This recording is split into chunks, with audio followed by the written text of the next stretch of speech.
White Rum has a new captain. Introducing the all-new Captain Morgan White Rum. 5 times distilled for a smoother taste. We're New York's best talk radio, HTLA Radio 1. He needs love, Chris. Come on. I know. You gotta dispense more love from yourself. All these people are hurting here. It was like in the 20s at one point. And you had to walk across the club. I hate those when you got to walk to go to the men's room. You got to squeeze through the audience. And, he couldn't keep his head down and just hide because he's got, like you see he's Pee Wee Herman from 10 miles away. So he used to keep a jar with him. That's right. Welcome back to Your Coffee and Cigarettes Friday Frappuccino with myself, Gilbert Gottfried, Yes. Louis Lawless. That was a mistake on my part. Right. And the one and only P.P. Herman. Yes. Of course, this is your Friday Frappuccino on Your Coffee and Cigarettes, HTLA Radio 1, New York's best talk for Friday, the 7th of August, 2015. 81 degrees Central Park right now in the sunshine. It's beautiful out there. It is. Yeah. It's funny, Gilbert. Yes. Yeah, we do this show, and it's great, Yes. and we do it, and we do it. It's awesome during the 10 months of winter. Yes. But I don't know. I think we're going to see if we can do some live remote locations from Central Park or something, because I'm missing summer. I'm just... You know why, Chris? Because you're such a control freak. You don't want anyone to tell you what to do. Really? Is that? Yeah? You think so, huh? No, I don't. Well, either way, I don't know. I want to do a remote, damn it. Yes. Get the hell out of here. Yes. Welcome back to the show. Of course, Your Coffee and Cigarettes Friday Frappuccino. The whole new angle and weirdness of the news shoved in your face and right down your throat. There you go. So moving along today, our next story is, of course, oddly, about the bubonic plague again.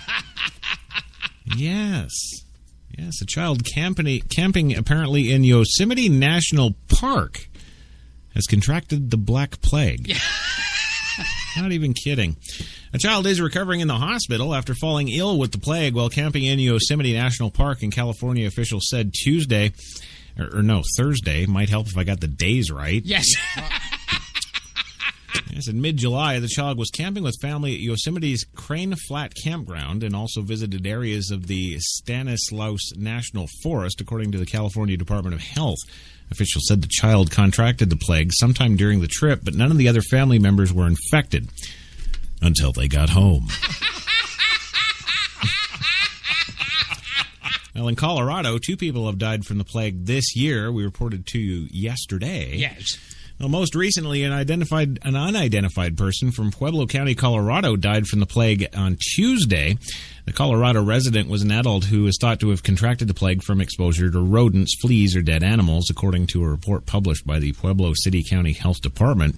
The plague is normally spread through concentrated rodent populations. Rodents like rats and mice are known carriers of the fleas that cause the plague itself. Plague incidences are many times precedented by mass animal die-offs, the Pueblo County Health Department reports. Health experts advise, of course, individuals to avoid dead animals, especially having sex with them.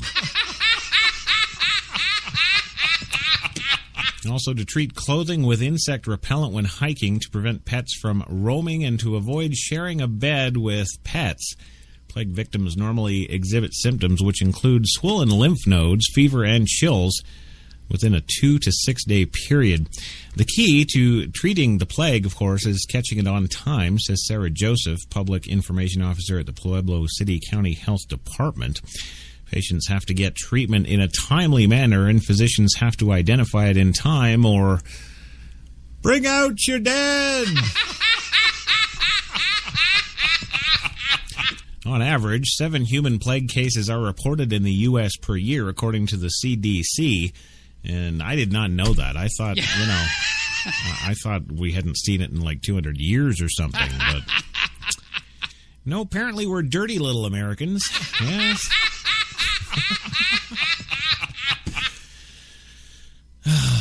Well, moving on today, our final news story of today to help you kick off your weekend. Nothing says have fun, have a great weekend more than, well, political news. So, of course, not to disappoint. Yes. I got the story today for you about the Biden campaign and how it would face infrastructure challenges should he decide to run. I don't think we have to worry about that. I don't think he's that stupid. That's right. Well, if Vice President Biden enters the 2016 presidential campaign, he not only will face an experienced frontrunner and former Secretary of State Hillary Clinton. Really? You actually state her as somebody worthy of anything? Really? It's the Scooby-Doo machine. What are you worried about? Well, not only would he have to contend with Scooby-Doo, of course. No, but also, armies of volunteers and staff already in place to help other candidates in primary states. Biden, who is preparing a family vacation ahead of a likely September decision on next year's campaign, is now confronting questions about whether he has time to build the fundraising and grassroots operations necessary to compete in Iowa, New Hampshire, Nevada, and South Carolina states that control early voting in the Democratic primary cycle. Well, how about this to look at? You've been vice president with that idiot for the last 7 years. And you've just sat there and let him do anything the little black Muslim wants. Okay? So that's your run as vice president. Really, you're going to run and I don't know what, offer somebody change? Well, Clinton has already opened up 20 offices, hired more than 120 staff members, and recruited more than 48,000 committed volunteers in those states, about 6 months from the Iowa caucuses on February 1st. Senator Bernie Sanders of Vermont also is polling ahead of Biden nationally, just as 11 offices in Iowa and 1 in New Hampshire and South Carolina. But he has secured commitments from nearly 113,000 volunteers nationwide and announced his candidacy. I would hope that most everybody supporting Biden in the past will support him in the future, says Iowa State Rep. Bruce Hunter. Well, to that, Bruce, I'd say, why would we? Biden is expected to make a decision by summer's end on whether to launch a campaign for the Democratic presidential nomination.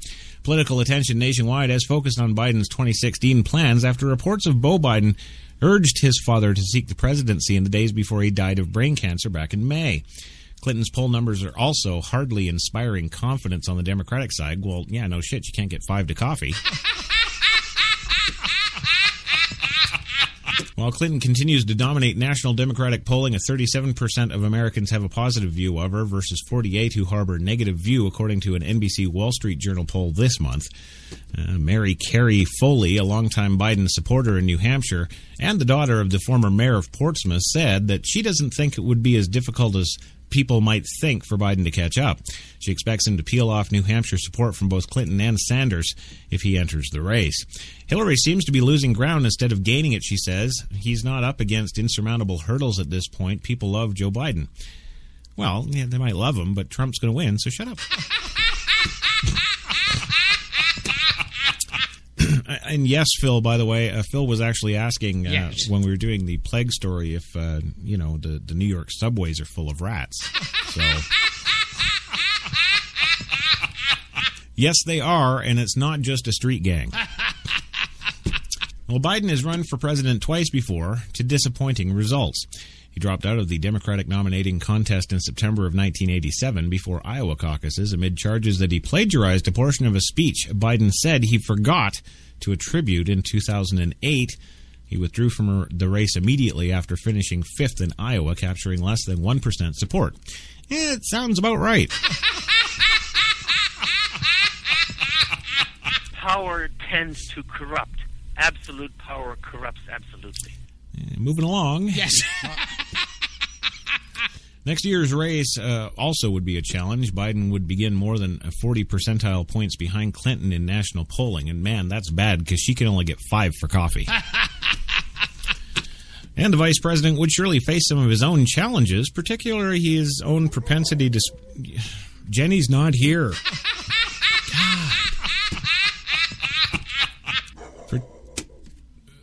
What are you, a deaf dog? She's not here.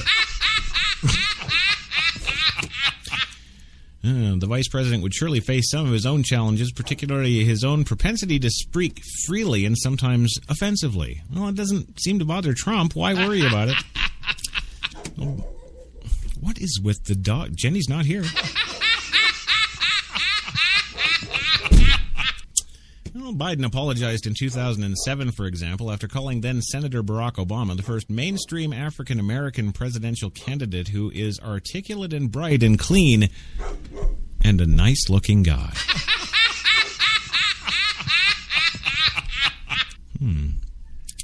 If I could get that nice-looking guy to be my weatherman... University of Virginia political analyst Larry Sabato said the tendency likely would haunt another Biden presidential campaign. Within a week of entering the race, Sabato said, Biden could expect stories galore of his past gaffes and mishaps, reminding people why he wasn't for them in the first place. Biden loyalists in Delaware, where he wounds from Beau Biden's death, remain unhealed, are either pressuring Biden to enter the race or avoid Democratic primary campaigns against Clinton, saying that they will respect the vice president's decision-making process. When he finishes his evaluation, he'll let us know, says David Dalton, a Wilmington lawyer who has supported the political campaigns of both Joe and Beau Biden. Dalton said he has not spoken with Biden about the presidential 2016 candidacy. If the vice president said he was going to run, I'd try to help him in any way he could, he said. Stuart Grant, a Wilmington lawyer and Democratic donor who bundled contributions for the 2012 Obama-Biden campaign, said he's not backing a 2016 presidential campaign with Biden still undecided. Grant was also close to Beau Biden, who accepted a position with Grant's law firm after leaving the Attorney General's office in January. As with all major Biden decisions, my guess is Joe will think about his family and think about all the people involved, solicit their views, and come to a decision, Grant said. Longtime friend Sonia Sloan, who has volunteered on the vice president's political campaigns since 1970, does not hesitate to say that Biden would make a great president. But Sloan is unsure of what Biden might decide in 2016, and she has not discussed a political campaign with him. The family has been through an awful lot, Sloan said. Well, since Beau Biden's death, the Biden family members and close friends have taken to wearing bracelets that read WWBD for What Would Beau Do? Really? If he decides to run, I will do anything I can, Sloan said. He's a very caring, genuine man, and we're all trying to be sensitive of their situation. What's all this sensitivity? Yeah, his son died. Move on. Well, Democratic Rep. John Carney would absolutely support a Biden presidential bid next year, but Carney's camp stopped short of putting pressure on Biden to make one decision or another. Former top Beau Biden aide Josh Alcom contributed to speculation last week by joining Draft Biden 2016, a super PAC attempting to lure the vice president into the Democratic race. Alcorn is no outsider. Well, there you go. There it is. That's right. Got sound today, don't we? Oh, yeah. Don't it sound good? That's right. You're tuned to HTLA Radio 1 and New York's best country. I don't know. I just always wanted to do that, man, ever since I was a kid. That's right. You got tuned to the Crash, man. HTLA Radio 1, New York's best talk, right here with you today, booming it at 5 p.m. Eastern for everybody, it seems, today. Yes, it wasn't for everybody yesterday. Oh, no. We'll have that story coming up at the top of the hour. There we go. Oh, yeah, it is the top of the hour, isn't it? Well, hey, we got a lot on the big show today. We've got too much to list. That's right, everything must go. Dozens arrested in Ferguson protests are up to 50% off. Armed Oath Keepers arrive in Ferguson, 75 to 80% off today only. Judge denies bond to a pair accused trying to join ISIL. They're free when you purchase either of the following.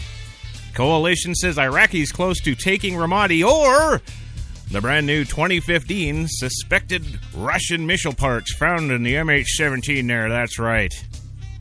All that and Door Crasher specials too today, gang. That's right. As oil prices hit a 6-year low, you know you can afford our easy prices and easy financing. Come on down. That's right. It's all gotta go. So, hey, why don't you come on down, grab that cup, have a big old seat, and light one of those up. Yes, you can smoke in the showroom. We allow it here. That's right. Coming up for you, coffee and cigarettes, Tuesday Espresso, right now.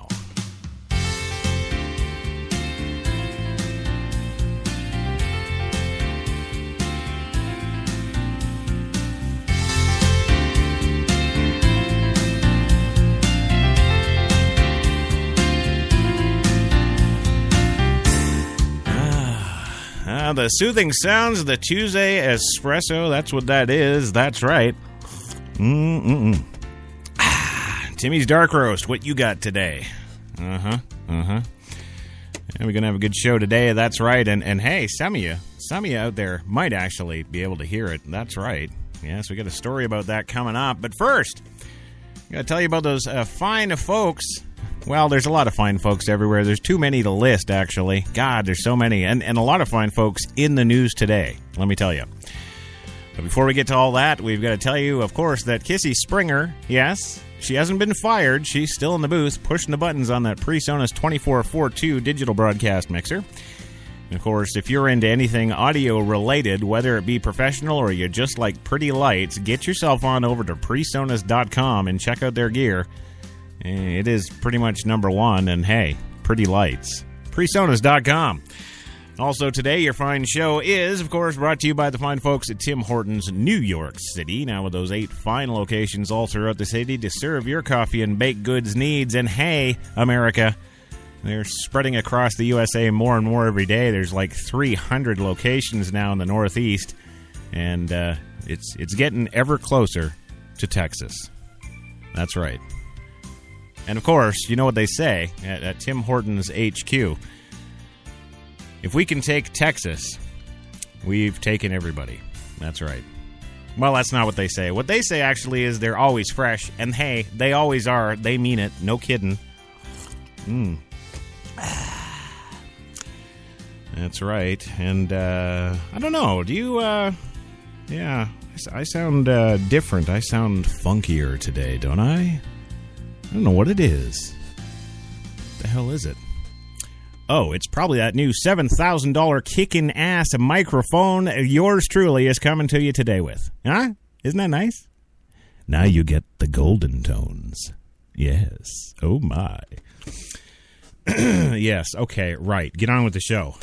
Music's over. I haven't even introduced Louie or Gilbert yet. Yes, the guest/co-hosts that are with us every day, asking the same shit, saying the same shit over and over and over again. Yes. Coming to us first, of course, from Mill Bay Studios in beautiful downtown Mill Bay, British Columbia, Canada, is the one, the only Academy Award-nominated director, but never won, the one, the only Louie Lawless. Are you there today, sir? Can you give me any help for $25,000? Next window. My film, Unrepented, did very well in Europe. I think everybody knows that now. That was a mistake on my part. That's fine. That's fine. Oh, can we cuss? Can I cuss as I always do on the show? Yeah. You go right ahead. Kissy is on top this week. She is professional. It's about fucking time. Move on. Move on. All right. And speaking of professionals... Yeah, okay. No, not professional, but, well, a reasonable facsimile there, too. Yes. Yeah. Yeah. It's not awful, but just not good. Well, I think you're all right. I mean, you know, you do this for us for nothing, you know. So, I mean, what do you expect? I'm getting this free. What the hell do I want? You know. Well, listen, we got a lot to do today. Yes. So, Gilbert, if you could quit screwing around and get right to your intro so that we're... This is... Yeah? I that up. No, say... Fine. Just go with Seinfeld. Hey, can I see your dick? There you go. All right. That's right, America. We want to see your dick. And hey, we don't sexually discriminate either. Yes. You know, so ladies, if you're out there, we want to see your dick area place. Yeah. Yes, the old DAP. Yeah. That's the official PC term, dick area place. Yes. There we go. Actually, it sounds like one of those luxurious resorts or something. Oh, yes, we live up in Dick Area Place. Yeah. It's like Monopoly or something. Yeah. I'm here with my co-host. Hey, let's get something straight right now. Right? Yes. Right off the top. I'm not your co-host. Okay? And, you know, Frank Santo Padre there, yes. your partner over at your sad excuse for a podcast. Yes. I was talking to him. Yes. And, you know, we actually were in negotiations with him, well, I hate to say it, but a couple of months before we actually asked you to be on. And we really wanted him. Yes. But, you know, he's like, I don't know what you say. He's, I don't know, professional, you know? We didn't want to take him down this many levels. Yes. Right? So, of course, what we did is we, you know, said goodbye to Frank and thanked him for his time. Yes. And then we called your wife. And there you go. That's what we did. So it's great that you're here again today, yes. Gilbert. Yeah, I just appreciate it. And yeah, okay. I'm just stalling. You're right. I gotta get to the story. Yes, the story. So many were affected yesterday by the outage. Yes. Well, HTLA and their infinite wisdom, of course. Yes. I don't know if you're aware of it, of course, but the Microsoft Windows 10 people did their big rollout in New York City. Yeah. Right. You can imagine how well that went. Yeah. So we had these Microsoft folks here yesterday. Yes. And, you know, first thing in the morning, 7 o'clock in the morning, I roll in, get my suck job from Frankie. And, you know, right out in the hallway, you know, there's the Microsoft people doing the rollout. Yes. Oh, so they're upgrading the station to Windows 10. So we're all getting upgraded, and we're getting a little presentation like, you frickin' tools don't know how to use an operating system, so let's start here. Right? Yeah. So they're going through, and they're upgrading everybody's computers, yes. and everybody's happy, and it's all great. Yes. And it's just an exciting morning at HTLA, and then they go into the dreaded studio. And, of course, you know, I've got PCs in the broadcast area here, yes. and you know, yeah, what's-her-face, Kissy.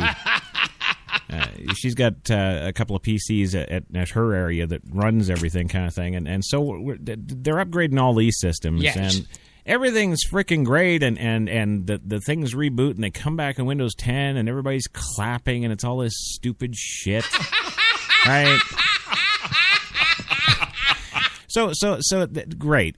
Everything's up. Our network is stable. Yes. Everything is awesome. Apparently, all the Windows 10 drivers are just driving all the Windows stuff. And, yes. You know. So it's all great. There's no error messages, no nothing. Right? Yes. Yeah. So you know, dumbass us. We come in. We roll in at like 4:30. We queue up the show. We get everything ready. We're firing everything up. Everything's looking great. Yes. You know, still no error message or anything. It's you know, Windows 10 is solid. You know, so yeah, everything's great. So yes, we're like, yeah, Kissy, let's go bang this fucker. You know, right? And so we're in here and we fire it all up and we get on going and we get all the what the hell do you call them, the internet feeds? Yeah. Yes. Yeah. we get the internet feeds going and set those all up, and she's got them going out there, and everything's great. Yes. And then I noticed in the chat room, I've got the one for Spreaker.com here. I have that screen that's over here as well. Yes. And I really should release some photos of the studio. Geez, would you like to see that?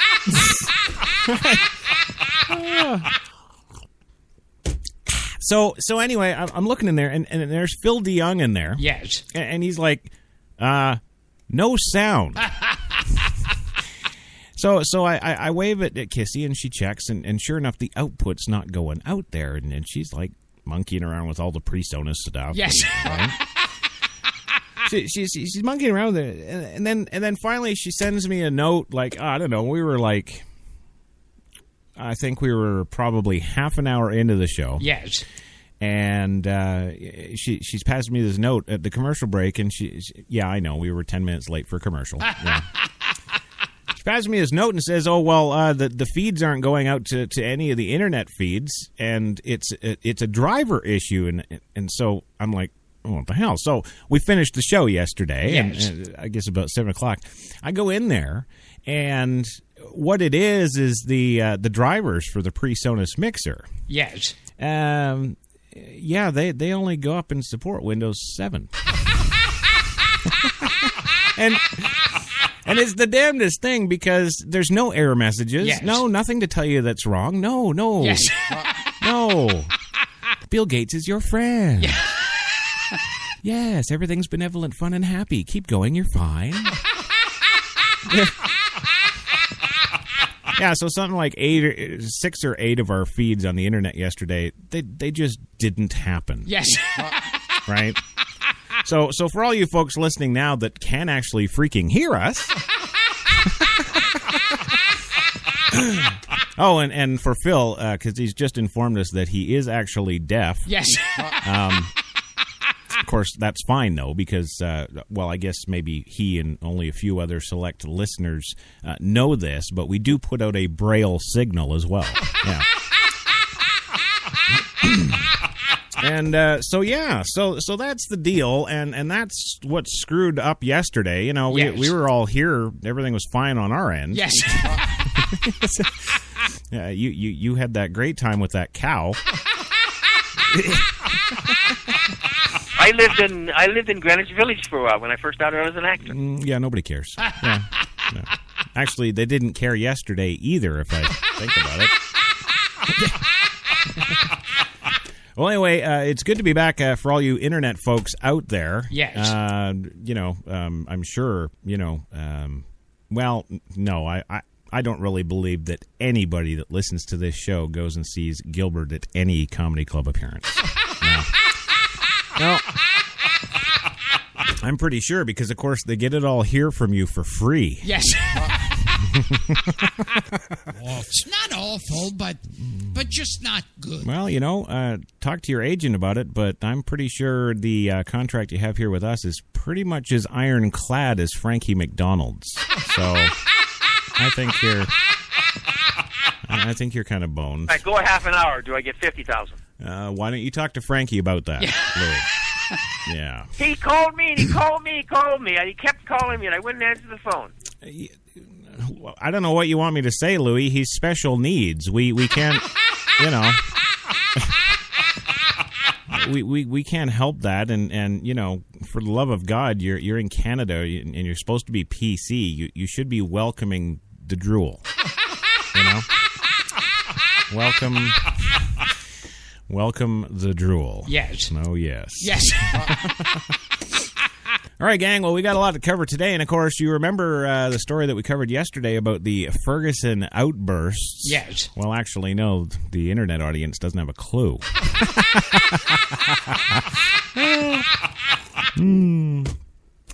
That's right. And no, listener, actually my original microphone, we were having questions here about my microphone switch up. Yes. Yeah. No, the original microphone, yes, maybe we should auction it off to posterity or something. The original one is just fine, thank you very much. He says it's probably all filled with nicotine.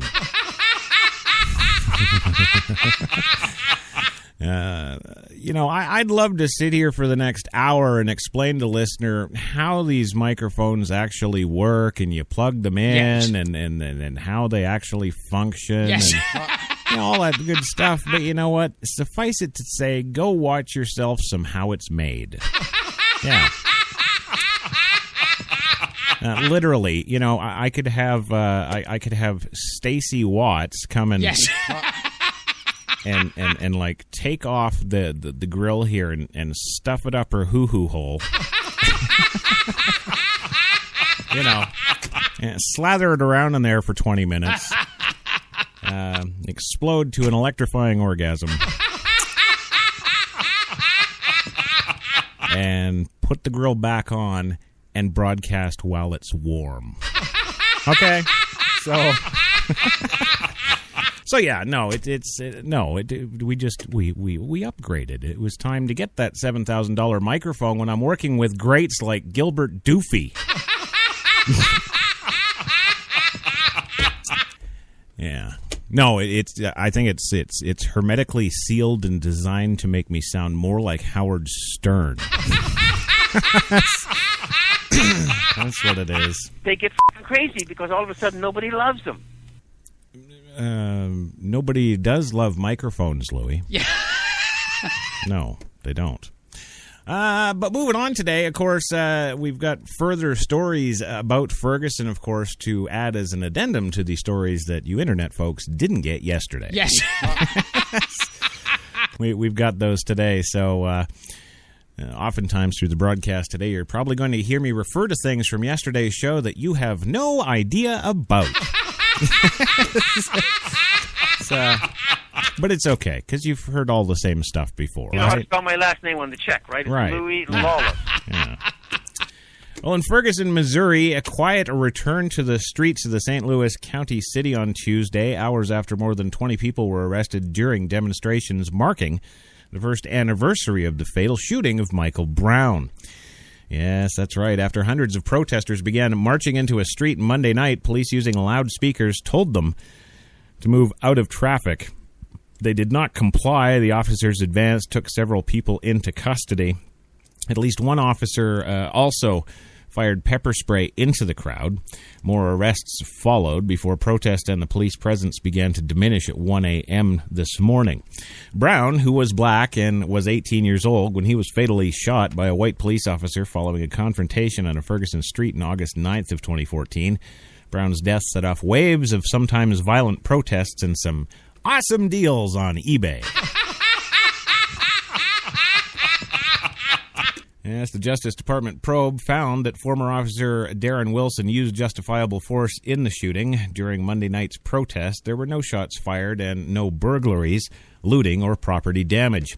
County Police spokeswoman Sean... Oh, okay. Spokesman. I don't know. I got the... You know what it is. I'll tell you what it is. It's that visual of Stacy with my microphone. That's what it is.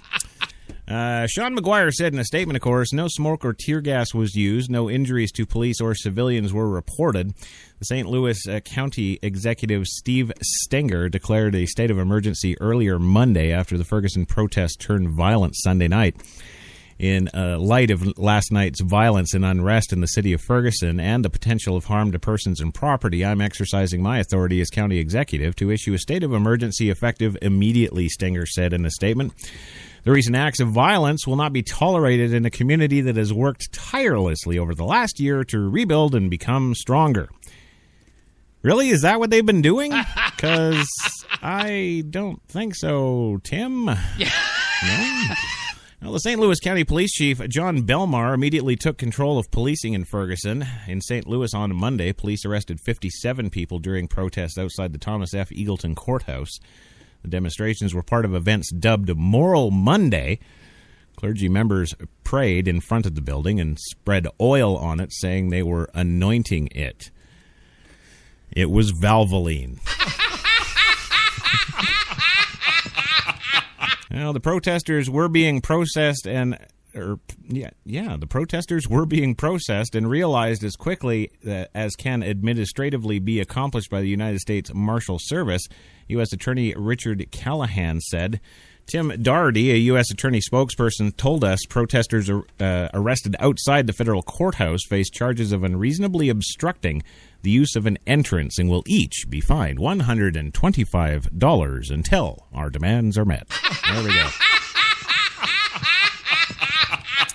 Yeah, so that happened. Yes. Well, author and activist Cornel West, along with several prominent protesters, I thought it said prostitutes, Yeah. Including DeRay Kennison, 30, and Jonetta Elise, 26, were arrested. The demonstration was part of a move by clergy members to purposefully be detained by police. Yeah, we're going to go out and purposely get arrested so we can say it racist, motherfucker. Oh, my God, he's becoming black. I like it. Do a little rap. Well, West and several others jumped over metal barricades around the building and walked towards officers guarding it. The protesters sat directly in front of the building's entrance, and police surrounded the group. Moments later, police began ordering the people back behind the barricades. They arrested everyone who didn't comply. At least 3 people were shot and 4 arrested in Ferguson as peaceful Sunday protests became violent overnight into Monday. Belmar said that after the shootout between at least 6 people, a suspect ran away but then shot at police who were chasing him in an unmarked police vehicle with emergency lights. 4 detectives got out of their cars and shot the suspect, identified as Tyrone Harris. Yes, Tyrone, 18 years old, hitting him several times, according to the police.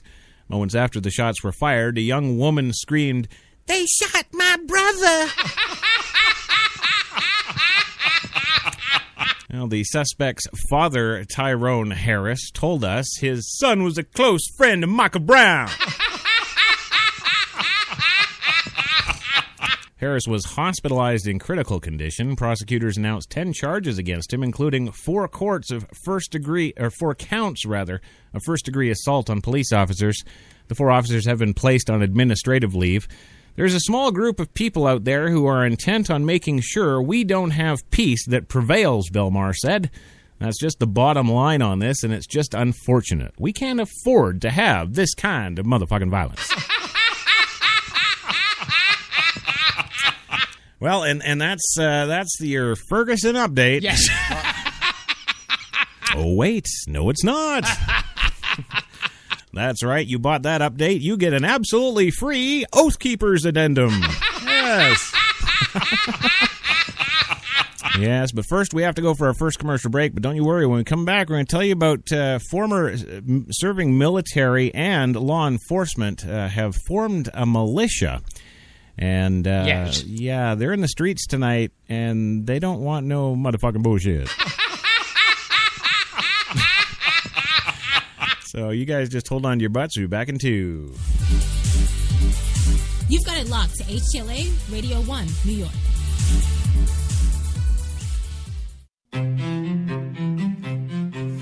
What if there was a coffee that was sourced from some of the world's most renowned growing regions, abundant with rich, fertile soil? What if this coffee was picked at the perfect moment, then packed meticulously and shipped carefully to be roasted under the watchful eye of coffee masters? What if it was expertly blended, ground, and sealed, ensuring maximum flavor and freshness, then brewed in small batches and always served fresh within 20 minutes, just the way you like it? Now, what if this coffee just happened to be the coffee you already know and love? Tim Hortons. Always fresh, always great tasting coffee. Automatic freshness, softness, and static control has never been easier with the Bounce Dryer Bar. I just stick it to the inside of my dryer, and I never have to remember. Old Spice Body Spray makes you smell like power! It's so powerful it sells itself in other people's commercials. You smell like outdoor freshness. You smell like Pat. Yeah, I do. Power! Power! When we arrived at our hotel in New York, the porter was so incredibly careless with our bags. And the room they gave us, it was beautiful. A broom closet. But the worst part was the shower. My wife drying herself with the Egyptian cotton towels. Shower curtain defined that whole vacation for her. Don't just visit New York. Visit TripAdvisor New York. With millions of reviews, a visit to TripAdvisor makes any destination better.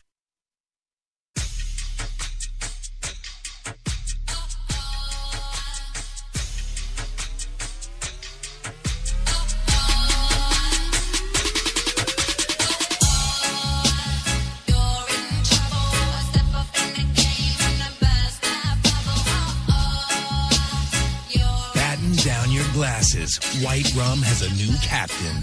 Introducing the all-new Captain Morgan White Rum. 5 times distilled for a smoother taste. We're New York's best talk radio, HTLA Radio 1.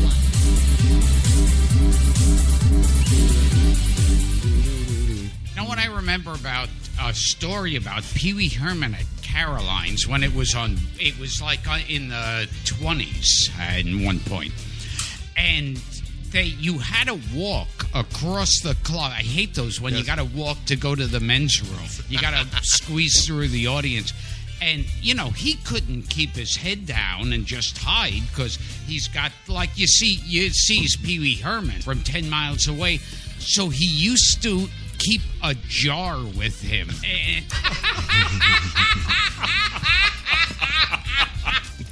Look out, Mr. Rubberhead. I got to get through.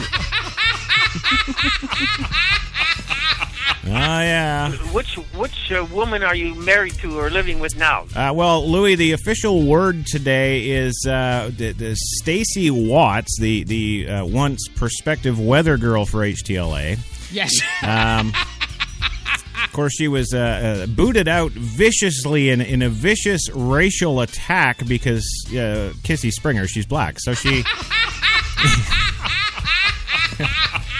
There was this vicious racial attack. She kicked her right out of the chat room for being white and had big titties. That's it. So of course, what's happened now is HTLA has had to issue an official apology to Stacy Boobies. Yes. And so we've complied with that wholeheartedly and with a bunch of oil. And so Stacy Watts will be back in the Spreaker.com live chat room if she isn't already in there. I don't know. I can't see right now. Yes. Yeah. But anyway, the good news is she's back, and that's my next prospect, Louis. That's what I'm looking for. That was a mistake on my part. Oh, did you bang her too? Yeah. Well, hey, I wouldn't be surprised. It's Take okay. me to your heart. Show me where to start. Let me play the part of your first love. There we go. All the stars are right. Let us make a wish tonight, my love. Pity those who wait. Trust in love to fate. Finding out too late that we've lost it. Yeah, there you go. Never let it go. You will never know the ways of love. There we go. Thanks. Did you have to? Really? He needs love, Chris. Come on. Well, you gotta dispense more love. I will. So Stacy, if you're there, let's get with the dispensing. It's about fucking time. Move on. There you go. Well, a little follow-up to our Ferguson story today, and this one is going to get ugly. Yes, it is, because an armed group of, quote, oath keepers have joined the mix of protesters and police on city streets this week, and neither the police nor protesters have provided a warm welcome. The Oath Keepers describes itself as a nonpartisan association of current and former active service and serving military, police, and first responders. The Southern Poverty Law Center describes the group as fiercely anti-government and militaristic. Several white men, identifying themselves as members of the group, carried automatic weapons as they walked amid the protesters early Tuesday. Missouri allows people with permits for concealed weapons to carry them openly. John, an Oath Keeper from Missouri who wouldn't provide his last name, says his group was at the protest to protect writers with the conservative website Infowars.com.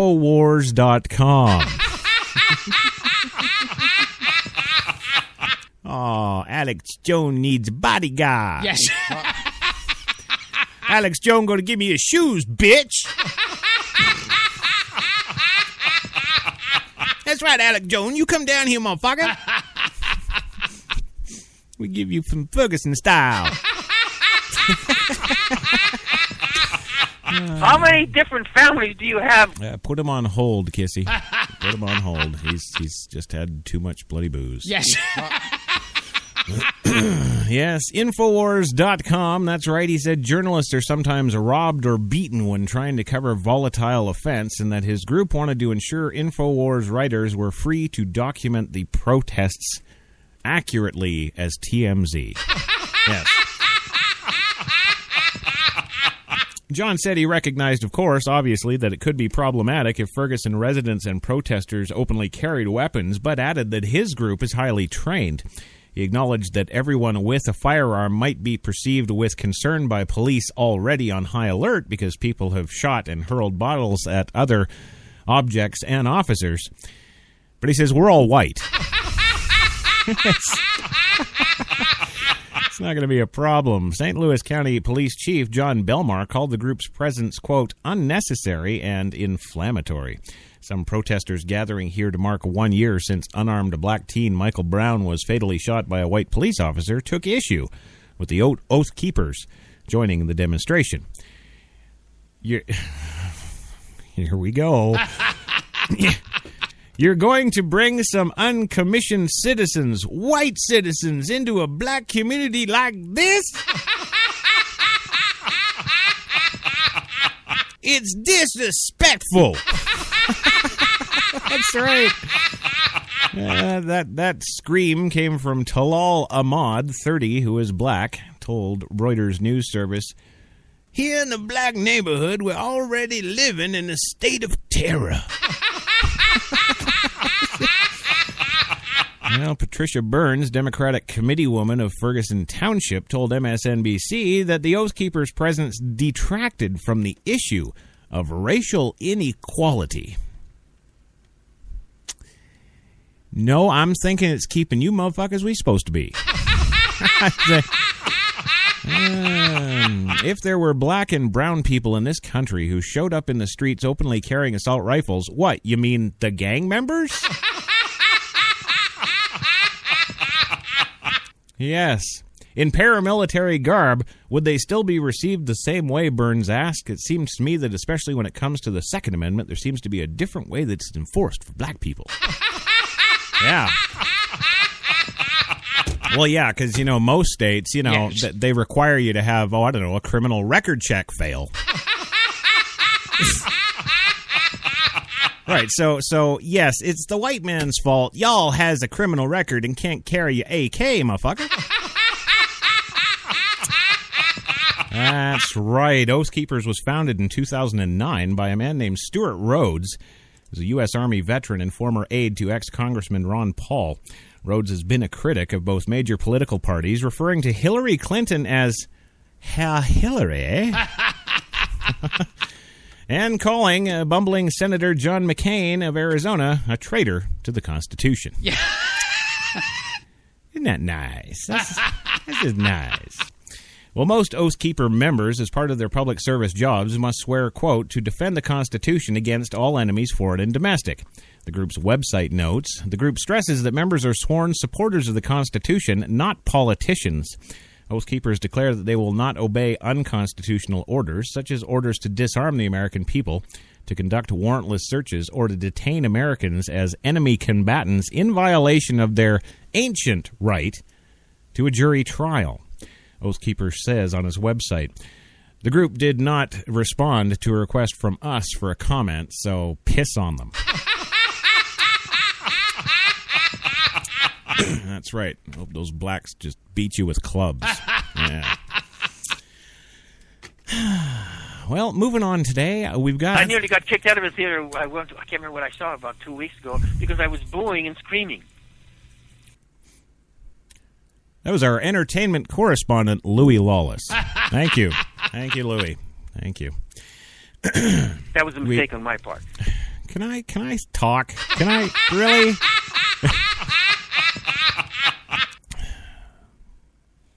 You know how to spell my last name on the check, right? It's Louis Lawless. Oh, yeah. I'm going to pay you. Yeah. Absolutely. Well, moving on today in our next story, a judge is denying a bond. Yes, no bail to a pair being accused of trying to join ISIS, but this is a little, I don't know, strange? Yes. Yeah, Oxford, Mississippi. In day 2 of a federal court hearing, a young black couple. No, see, Gilbert, we got to straighten this out right now. Yeah. We do. No. I'm not racist. I don't. Shut up, you little idiot. I'm not racist. I do not have anything against black people. Yes, I have black people as friends. More importantly, I have black people as neighbors who listen to the show. And, you know, I am in no way 100% unequivocally not against black people. I'm against stupid. So, let's... I think it should be short and sweet. Louis, you should go to Ferguson. Yeah. No, Oxford, Mississippi. This young black couple from Mississippi are accused of trying to join the Islamic State. Evidence was presented suggesting that the woman, the daughter of Vicksburg, Massachusetts police officer, was the alleged mastermind behind a plan to leave the United States. Jaylin Delshawn, 20 years old, and Muhammad Oda Del Kala, 22. Okay, well, he might be suspect. Well, they were arrested at the Golden Triangle Airport in Columbus on Saturday. Investigators said that they were bound for Atlanta, but eventually for Syria. Yeah. Yeah, well, you know, and they get me, too, because I'd go to Atlanta first. Yeah. Just take that flight to Atlanta and then on to Syria. Yes. That's how we'll confuse them. They'll never know what hit them. Yeah. Eventually for Syria, where they hope to join the Islamic State, apparently. They were both charged with allegedly conspiring and attempting to provide material support to the Islamic State of Iraq and the a designated foreign terrorist organization. U.S. Magistrate Judge Alan Alexander denied both a bond to Young and Durka. Yeah. Durka, Muhammad Jihad. Yeah. Yes, they denied them bail. They're not getting out. The couple's attorneys had argued that they did not have the means to flee and did not pose a threat to others, but the prosecution argued that they did not need money or transportation to be able to pose that threat to society. Wow, you don't need money or transportation to pose a threat to society now. Yes. I'm thinking... What, you getting threatened on the internet? How do you... I'm sorry, like, back when the ISIS first came out, yes, you know, what was it, like a year and a half ago, you know, Obama comes out because they have this YouTube video of, like, these, they were supposed to number it in the 100 by then. There were supposed to be, like, 100, 101 members. Yes. And the YouTube video that went viral that the president actually had to make an address about, it was like... You saw maybe 14 guys in the entire video. Yes. And they're out in the desert in the middle of absolute nowhere. They didn't even have a truck. Okay, but they did have, I counted 3 AK-47 assault rifles. Yes. And, of course, the stupid little face masks and the, yes. you know, right? And max, there was like 14 guys, and that was it. And death to the Americas, and really? Really? Right, and Boo Boo President, he comes out there and he's like, well, we have this credible threat. Yeah. Yeah, that's like saying there's WMDs in Iraq. Well, in the end, Alexander agreed. At least one letter left by Young told family members that he made the contracts, planning everything. Also included in the statement, we know we can't come back, he says. Well, she's not over there, and that's probably true. She probably couldn't have come back, says Ken Coughlin, Young's attorney, but I don't think these letters change anything. The court's documents not only show that Young allegedly wanted to join the group, also known as ISIS or ISIL, but that she rejoiced over the death of 5 service members in the attack, of course, in Chattanooga. Yeah. Oh, okay, all right. See, that's enough. Now, it's got nothing to do with her being black. Yes. No. See, this is that part where stupid rears its ugly head. See? Oh, yes, let's rejoice over the death of those 4 Marines and that Navy man. Yeah, let's do that. I wouldn't give you bond either. Yeah. What makes me feel better after just watching the news is that Aki carried out an attack against U.S. Marines in Tennessee, she wrote. Alhamdulillah, the numbers of supporters are growing. Oh, okay. All right, I take back everything I said about this black couple. There we go. It's so good. Well, and see, this is kind of, I guess, this is, yes. Wow, a good lesson for a good old Crash Man here. Yes. Well, no, Apocalypse, he says that, our shows are educational. Yes. Shit, I just learned something right there. Yeah. Well, Alexander said that much of the evidence and information gathered that led to the arrest of the couple is still classified. Federal agents began talking to Young online in May of 2015 when she expressed a desire on Twitter to travel to Syria in support of ISIL and made several supportive statements about the designated foreign terrorist organization.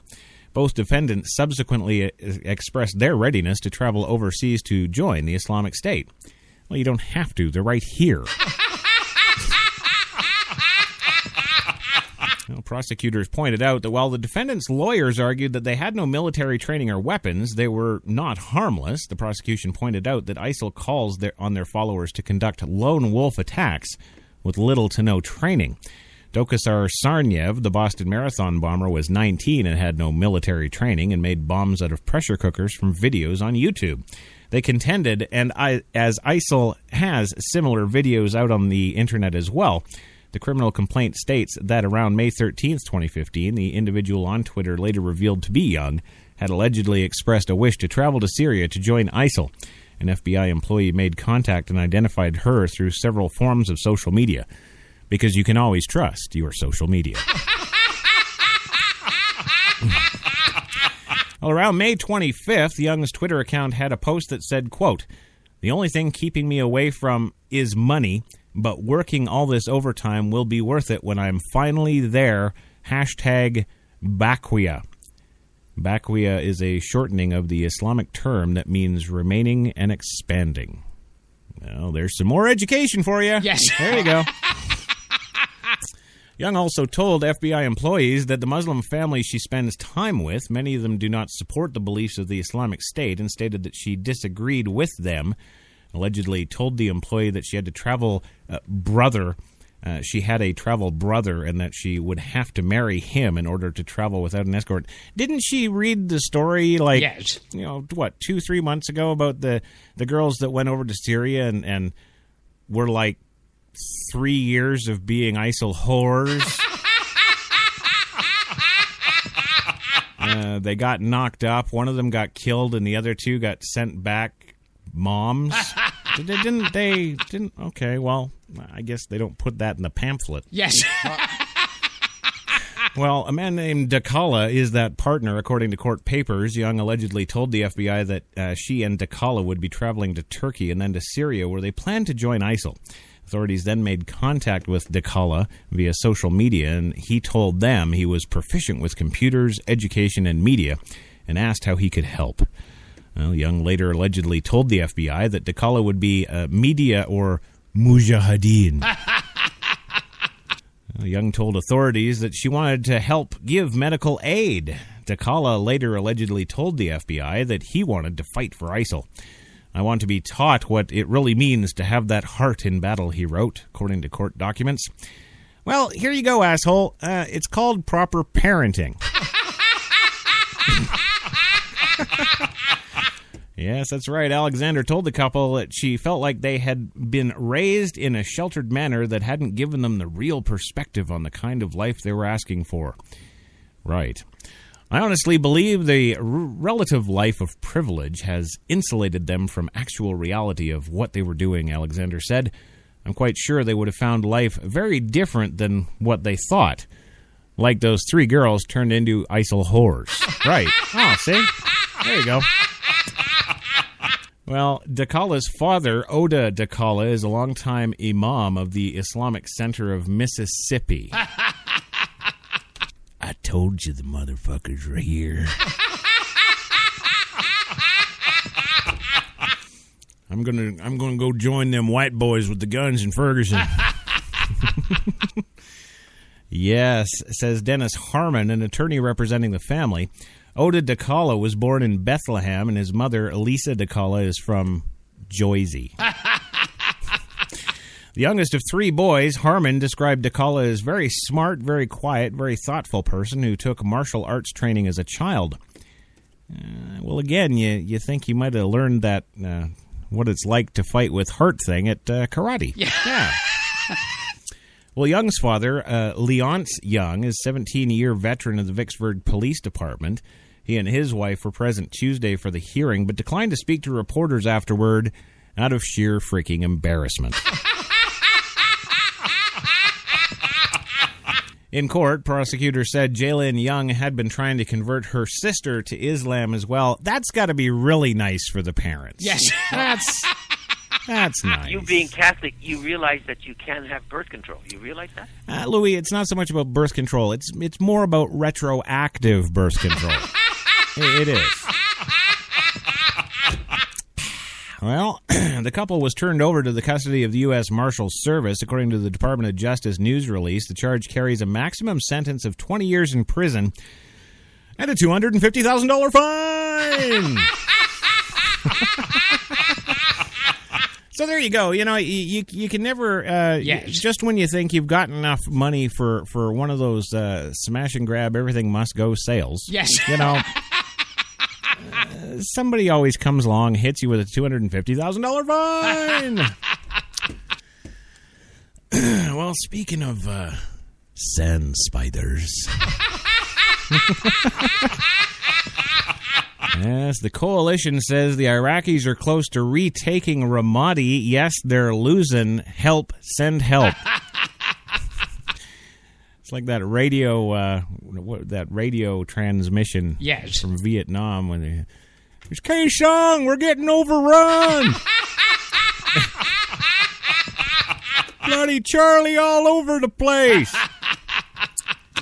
Well, Iraqi forces plan to tighten and cordon around the city, but the escape routes, of course, before launching their final operation to clear militants out of the city. According to the senior official who closely monitors the fighting, he asked not to be named because he's not authorized to speak publicly. Well, the official said that airstrikes by the coalition and Iraqi ground operations have severely weakened the Islamic State forces inside the city. That may allow Iraqi forces to avoid a prolonged street battle with major casualties that military planners have feared. Coalition officials, they declined to say when the final assault may take place. Temperatures in Ramadi or surrounding Anbar province can climb to 120 degrees in the summer, and the logistics of providing enough water and other supplies to sustain a major offensive are complex at best. The Iraqis have assembled a force of about 10,000 troops, including about 3,000 trained by American advisors. The offensive force includes about 500 U.S.-trained tribal fighters, the Pentagon said. Tribal fighters. What, are we sending the Navajo again?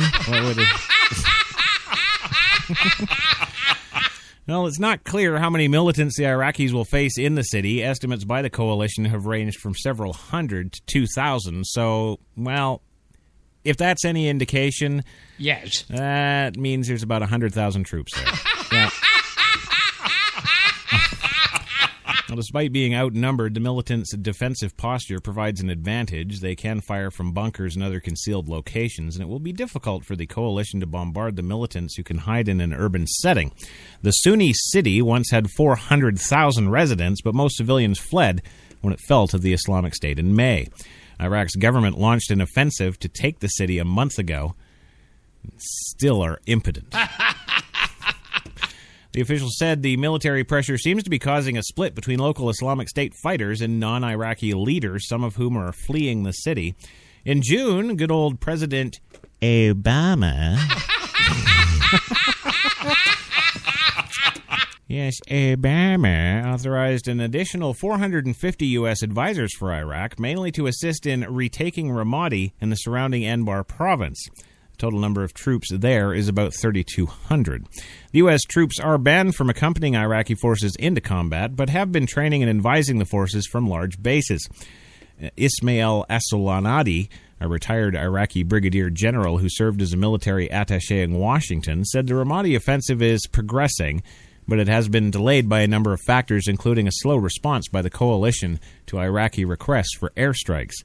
By the time they get ordnance on the ground, the enemy is gone. Well, the Pentagon has said that it acts cautiously to avoid civilian casualties. You do not. What a load of horse pocky. What is... The only time that the Pentagon has ever worked tirelessly to avoid civilian casualties is in the brochure. But these strikes have been effective, they say. More than 115 coalition airstrikes have targeted militants in Ramadi during the past month, hammering at bunkers and obstacles that militants have built to slow the Iraqi offensive, coalition figures show. Most grounded forces use the Ramadi offensive are Iraq army and tribal fighters. Washington convinced Baghdad not to use Shiite militias out of concerns that, of course, they would alienate the city's largely Sunni population. But the decision could put the Iraqi military at a disadvantage, Assolani said. Since it derives them from a significant number of troops, it's premature to say that the operations have achieved the aims, he said. Some analysts say coalition predictions have been proven overly optimistic in the past, going back to Vietnam. Yeah. U.S. officials have been predicting enormous successes in Mosul and Tikrit, for example, only to be humbled by, well, reality.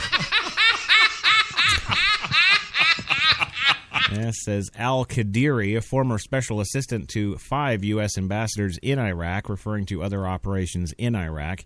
In each case, there have been major setbacks due to Washington's fundamental inability to understand or act on the nuances on the ground. And, of course, in addition to this region, yes, you know, we can certainly go back to the African campaign, can't we? Yeah. Yeah. 3 words, Mr. President. Well, it wasn't that president. It was another president. But Black Hawk down!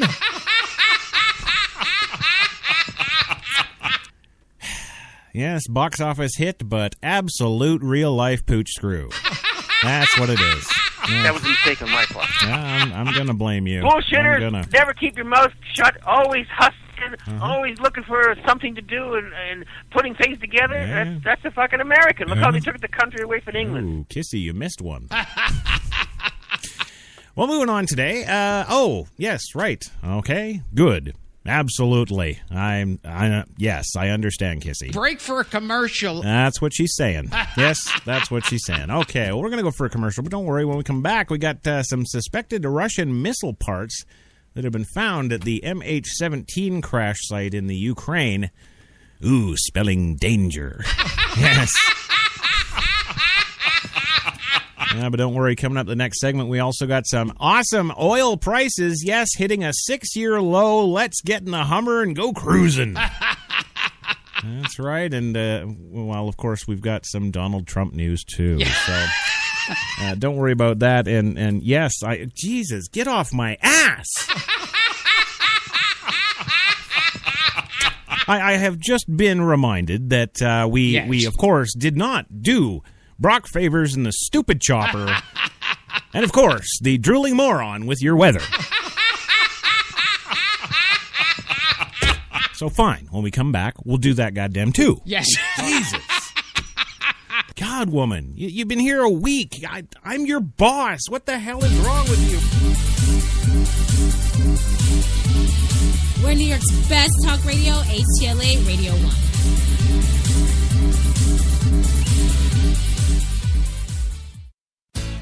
Good morning. Welcome to Tim Hortons Cafe and Bake Shop, where fresh always tastes better. What can I make you this morning? How about our new flatbread breakfast paninis? Made fresh, just for you, with your favorite breakfast ingredients on maple or multigrain flatbread, then grilled to hot, melted perfection. Just $2.99. Who couldn't warm up to that? Tim Hortons Cafe and Bake Shop, where quality really does meet value. When we arrived at our hotel in New York, the porter was so incredibly careless with our bags. And the room they gave us, it was beautiful. A broom closet. But the worst part was the shower. My wife drying herself with the Egyptian cotton towels. Shower curtain defined that whole vacation for her. Don't just visit New York. Visit TripAdvisor New York. With millions of reviews, a visit to TripAdvisor makes any destination better. Let's do a brand new day. Let's step away from the bland and let the color fly. Let's get to the one store with more number one choices and match this or this without using too much of this. Then, let's crack open a can and get to it. Paint? No. Let's do POW. Let's do this. More saving, more doing. That's the power of the Home Depot. Glidden Duo starts at a new lower price of $25.46 a gallon.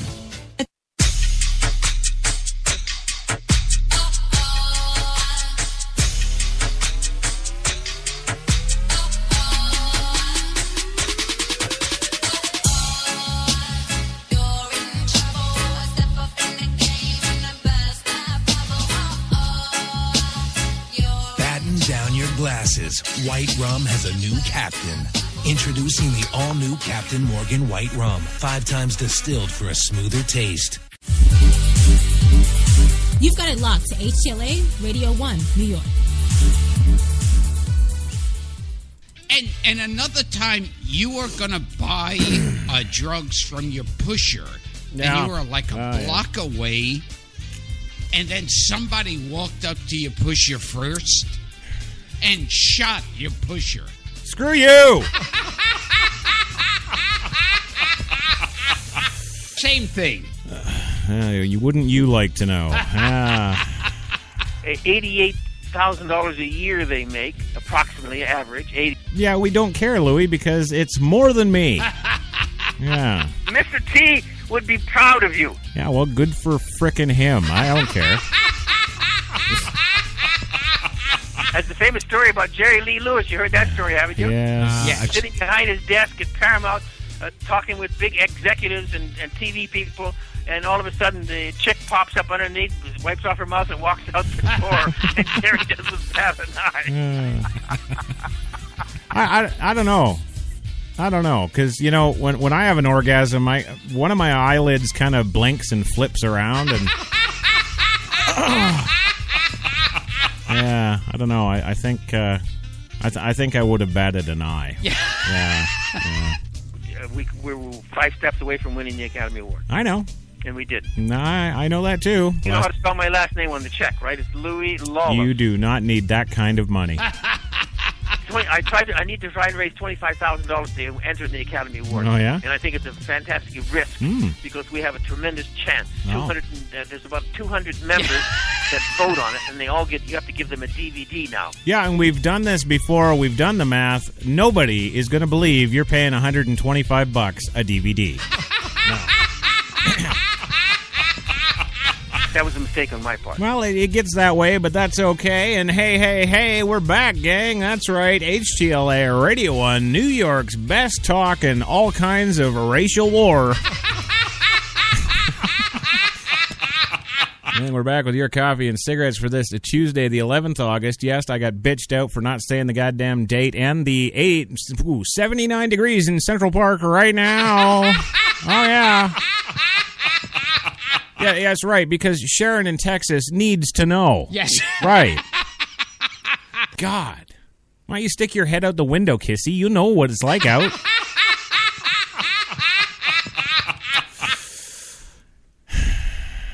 Sex is only the tip of the iceberg. No, Louis. Kissy is her name. I'm not some French pervert. Oh, kissy. Oh, yes, come here. Give your pussy lips to me.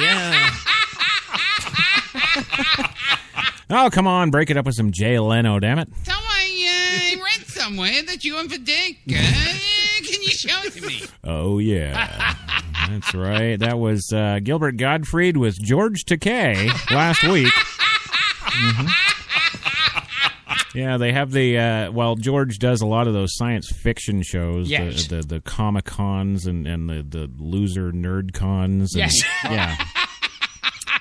And, of course, Gilbert, yes. being the consummate comedian with not really many tour dates coming up, he's of course, taken to sleazing around Vegas with George Takei and Brad. Yeah, so Gilbert, maybe we should talk about, you and that trip. And now, here's a segue. Yeah. Oh, yeah? Mm-hmm. So, and here's Hervey Villagers in Centavon.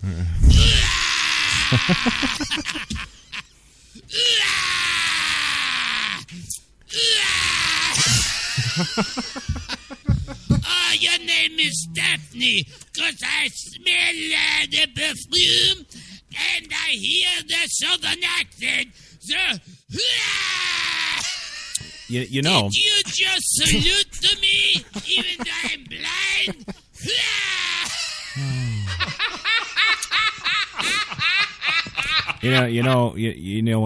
And that, Gilbert. Yes. Is why you don't have tour dates. Yeah.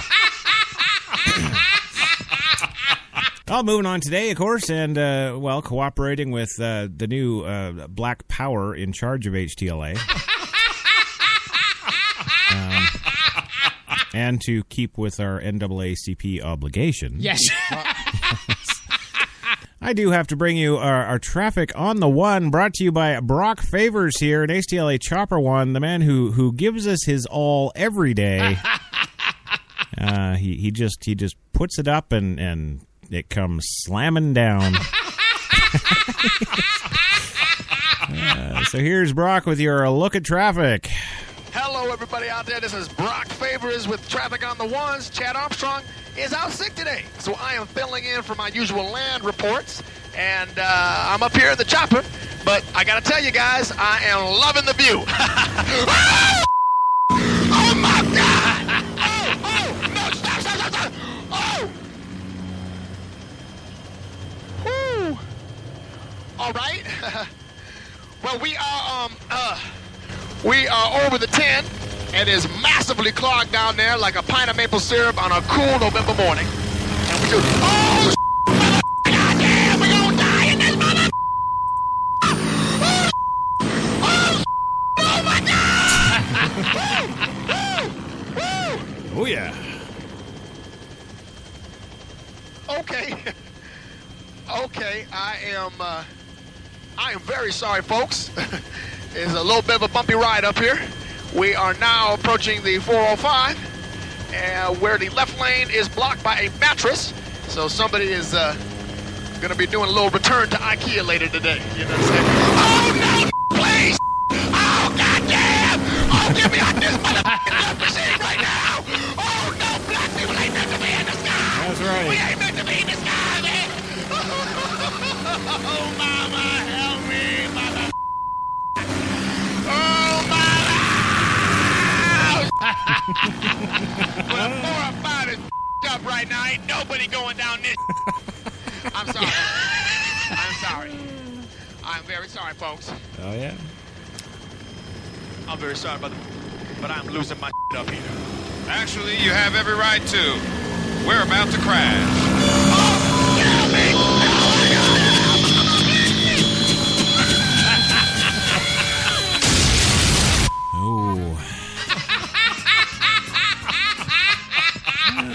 Once again, HTLA would like to offer its condolences to the Favors family. Yes. That's right. And I finally figured out how to edit. Oh, you heartless, heartless man. Louis, were you not just here? Did you not just hear the black man die? Really? What's wrong with you, man? $88,000 a year they make, approximately. You just don't care, Louis. That was a mistake on my part. Right. I guess your thoughts and feelings and love for anything that matters to you come out in your documentaries. Yes, that's it. The music is fantastic. Oh, yeah? Oh, you got to hear it. Next time I'm around town there, I'll whip on by and you can let me hear the master recordings of the orchestra, and I'm sure I'll agree with you. I sure I will. Power tends to corrupt. Yes, it does, but you don't have any.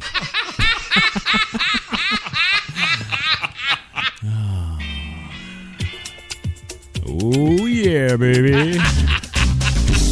That's right, you listening to HTLA. You can't stop the funk, baby. That's right, we're broadcasting live from Ferguson, Missouri. Yeah. Kill Whitey. Hip as hell. Oh, yeah. Sorry, I just had to do that.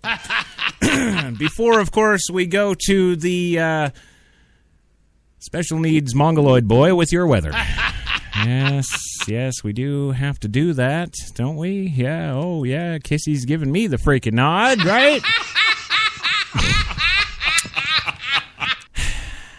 You know, if there's one reason... Yes. Just one reason on this entire planet that I would utilize to give up this job...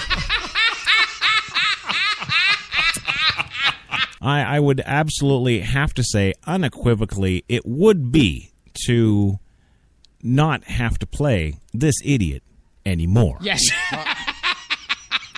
But since, the black lady in charge is telling me what to do...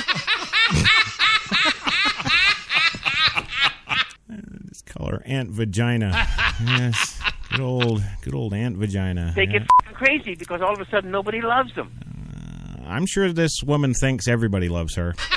Yeah.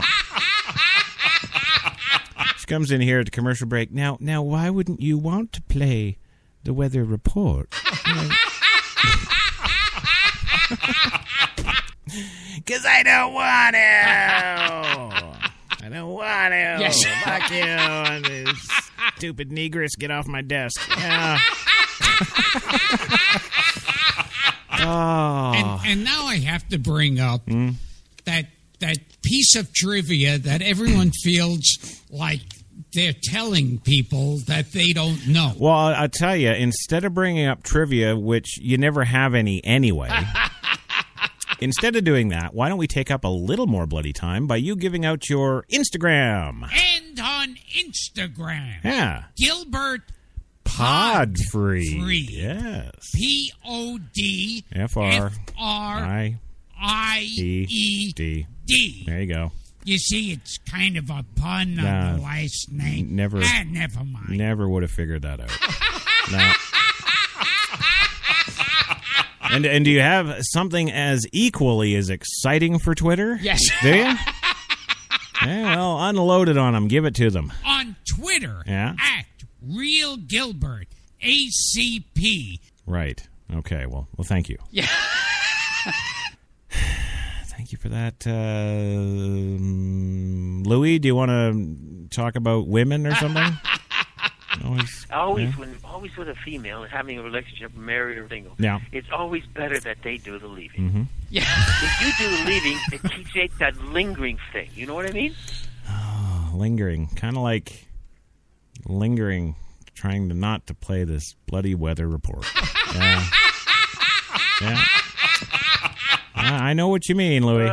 It's just life, and I love doing it. I love doing these kind of stories anyway. Well, and if we could only get back to the stories instead of the weather. Yeah. But we can't, so, okay, as per norm, I will professionally introduce our weatherman. Yes, that's right.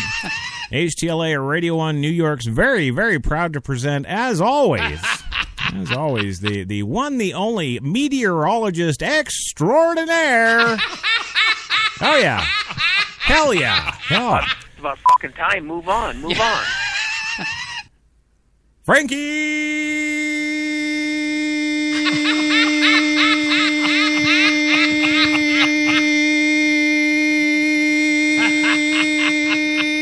McDonald. This is Frankie McDonald, my own TV station live in Sydney, Nova Scotia. Massive blizzards headed towards Maine on Tuesday, January the 27th. 2015. It's going to bring 30-plus centimeters of snow, especially in Bangor, Maine, and Portland, Maine as well. It's going to bring a lot of snow. Winds are going to be very strong. It's going to be what? Zero visibility. It's going to be blowing and drifting snow, which is 6 to 12-plus inches of snow for the state of Maine. Yeah, you know about blowing, don't you? Bangor, Maine, and Portland, Maine. Since a low-pressure system is going to develop off the east coast of the United States, then a low-pressure system is going to intensify and move up the east coast of the United States. That's going to cause blizzard conditions in Portland, Maine, Bangor, Maine, Lewiston, Maine, and the rest of the state of Maine on Tuesday, January 27th, 2015.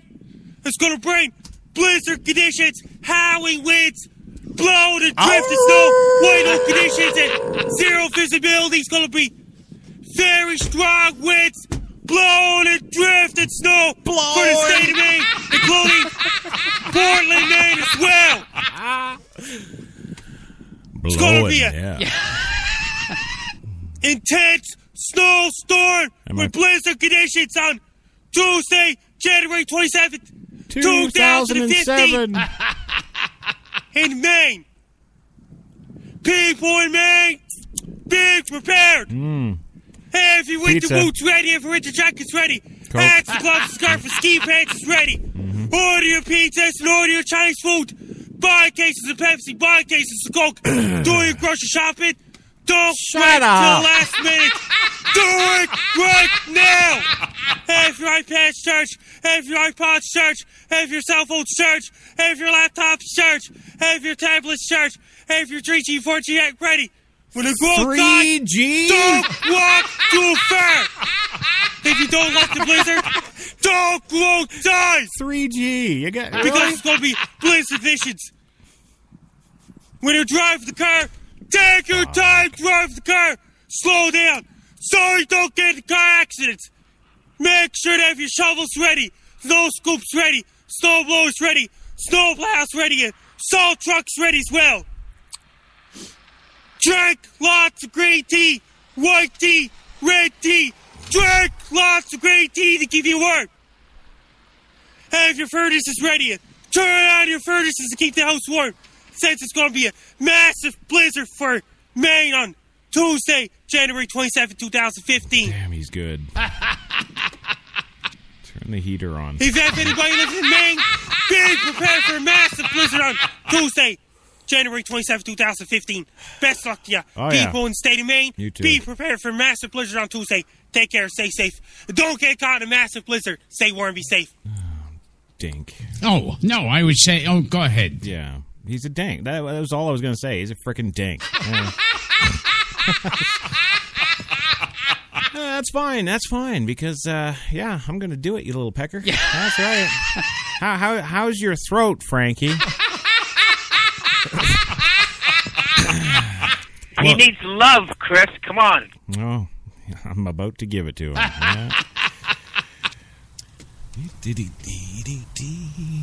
Yeah.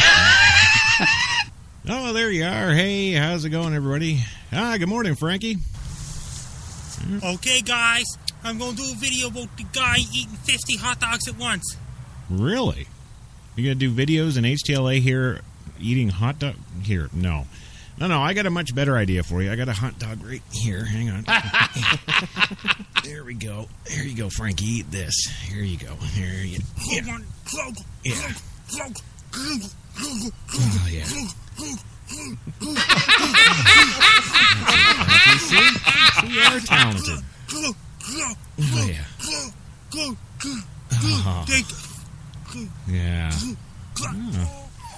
Yeah, I see. I see now why they're keeping you around. Yeah. That's right. You like it.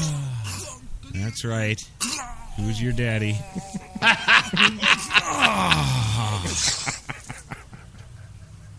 Oh, that was good, Frankie. Thank you. Wow. I can't take it anymore. Yeah. You just did. Thank you. That's what I'm talking about. It's going to be a great day. Oh, yeah. I can't get up anymore. That's okay. You don't need to. Just lay back. Thanks for watching. Oh, hey. It's the least they could do. I love doing that. Yes. What do you mean Frankie's going to do the weather? He's going to do more than the weather, scumbag. You being Catholic, you realize that you can have birth control. You realize that? Louis, it's his mouth. It doesn't need any. I gotta explain everything to him. Yes. Well, it's not awful, but just not good. Yeah. Well, actually, it kind of was good. If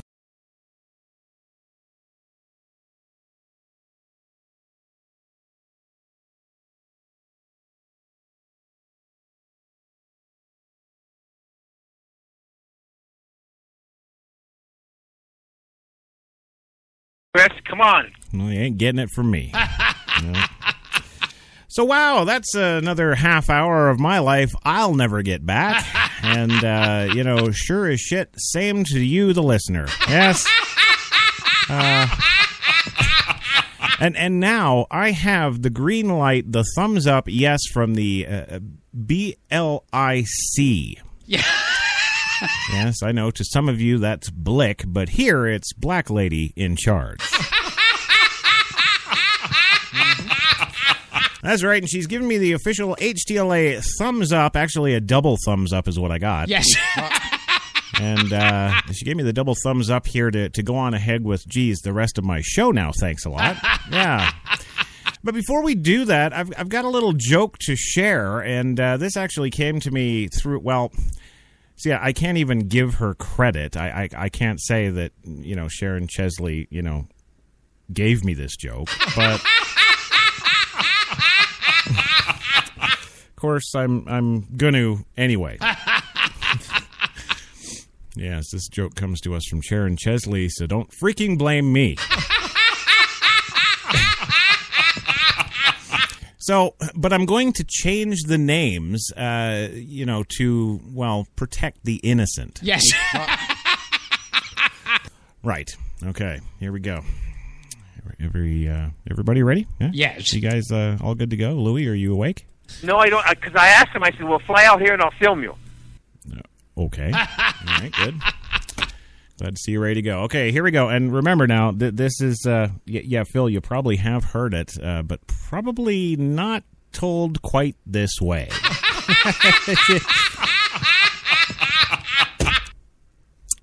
So there I was this morning. Yes. And, Frankie calls in to work. He wasn't here when I came in, and, so I didn't get my morning blow. But he calls into work, and he says, hey, this is Frankie McDonald from blah, blah, blah, Nova Scotia, blah, blah, blah, in that screaming way he always does. Yes. Okay. So pretend everything that I'm about to say is in that really annoying yelling voice. Yeah. Okay, so he calls into work, and he calls me up, and he says, I can't come into work today. I feel really sick. I got a headache, a stomach ache, my legs hurt. I can't come into work. Well, me being me, I said, you know something, Frankie, I really need you to... I really need you today. I really need you today, and when I feel sick like you, I go to my wife and I ask her for sex, and that makes everything better, and I go to work. Why don't you try that? Right? So Frankie says to me, yes. He says to me, oh, okay, and he hangs up, and he goes off about his business or whatever. Well, 2 hours later, he calls up. Yes. And they put me through to him again. He calls up, and he says, well, as usual, this is Frankie McDonald. Right? he does his spiel. Yes. Yes, his yes. Yeah, whatever the hell that is. And then he says to me, I dig what you said, and I feel great. I'll be at work soon. Yes. And he said, you got a nice house, and he hung up. Yeah. There you go. There you go, Badoomcha. Did you get that, Louie? I got lost. H-T-L-A. Oh, H-T-L-A. Hell is that? Your last brain cell, maybe? Of course, interesting thing here. Yes. Interesting thing, and totally true. I wouldn't make any of this shit up. Yes. No, I wouldn't make this up. His sister, Louis' sister. Yes. She finally, after, God, I think I've asked her for a friend request for like 2.5 years. Well, Louis' sister, she actually accepted my friend request the other day. Yes. And, of course, when I was linking out the show yesterday on Facebook before we rolled there, I tagged her in it. Yes. And, I thought it was a nice thing to do because, she's getting on in the years there like Louis. And, yes. He's working hard here, despite what we think that, he's completely brain dead and just done, he shows up here every day. Yes. He gives it his all. And, I thought I would just share the show out with his sister and she would listen to it and appreciate it or sue me. Right. So that's fine. So I shared it out. Well, of course, yesterday, doesn't that just figure that's when, the show didn't work on the internet? So now she's all she could do was look at the show description. Yes. and of course hear nothing. So I've shared it out again today. Yes. So here's hoping that she actually hears the show and listens to her insane brother. and maybe gets him the help he needs. Yes. Maybe that, I think it should be short and sweet. Oh, yeah, okay. Yeah. All right. Well, thank God, hallelujah, folks. Here we are. I can get on with coffee and cigarettes now. I can do it. That's right. Suspected Russian missile parts found at that MH17 crash site in the Ukraine. Investigators said today that a suspected Russian missile was found near the Malaysia Airlines flight MH17 crashed in eastern Ukraine last year.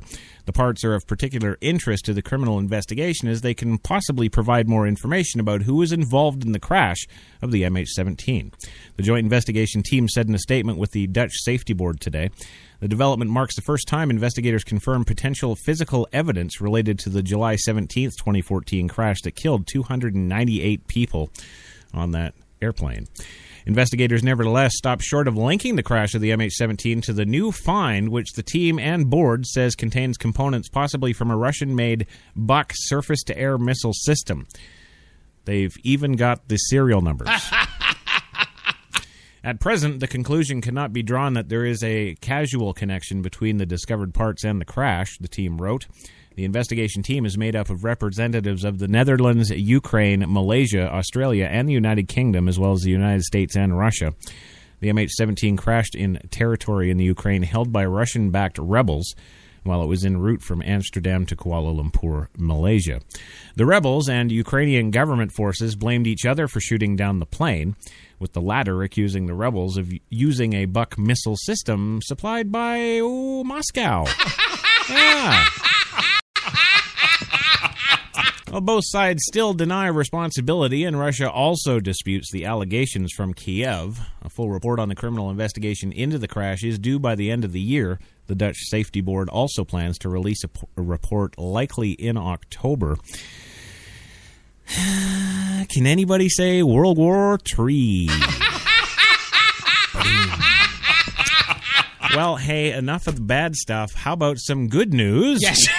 Yeah. Yes, oil prices have hit and will sustain a 6-year low in the United States.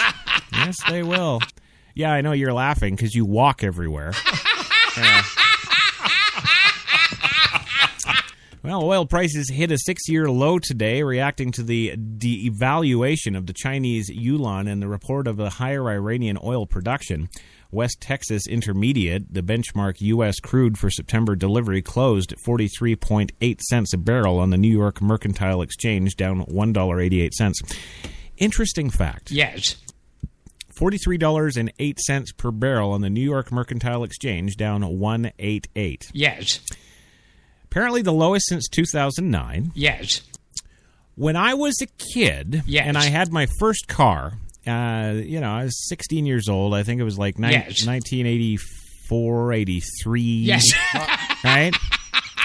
Okay. And riddle me this, Batman. The barrel price was $67. Yes. And I heard this on the news, and I'm like, oh.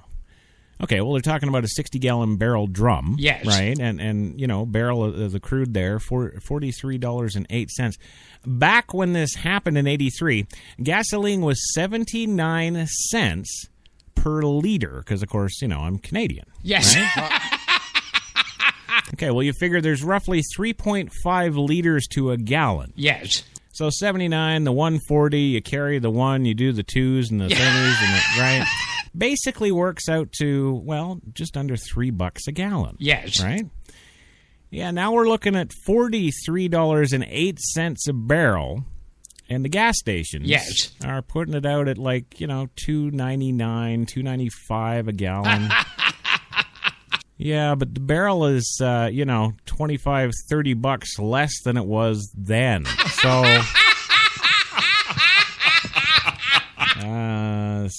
somebody's banging us hard. Well, at the same time, the U.S. Energy Information Administration issued a prediction for lower oil prices throughout the rest of the year. It says U.S. benchmark crude will average $49.62 a barrel this year, reducing its projection from last month at $55.51 a barrel. Bloomberg News says the report also estimates that Brent crude, the European benchmark crude, will average $54.40, down from a previous prediction of $60.22. Falling oil prices reflect a changing world situation in which the Chinese economy is slowing, creating less demand for oil and other raw materials. Well, that's because they're all so busy buying up that $1 million coffee table. Well, Well, China has been has had a sputtering engine that has caused a commodity sell-off this spring and summer, says Tom Cloza, global head of energy analysis for the Oil Price Information Service. Oil prices are going to remain unchallenged, and all producers can hope is maybe a black swan somewhere will cut production. Or, again, one of those, misguided Pentagon airstrikes? That ought to do it. Yes. Well, the Organization of Petroleum Exporting Countries has raised its output. The Associated Press says it has hit 31.5 million barrels last month, up 100,700 barrels a day. Much of the increase was due to Iran. It boosted production by 32,300 barrels a day in July to 2.86 million a day, the highest June 2012, according to OPEC, complying from secondary sources. So there you go. We got nothing but gas, oil, gas. You know, it's nice and cheap, yes. And it's NASCAR season. So that's what I'm talking about right there. Let's get the big-titted girls and the barbecue fired up in Texas. Yes. Let's get it. Let's get her done. Well, let's see. Can we possibly go on to even more positive, happy news in the election 2016?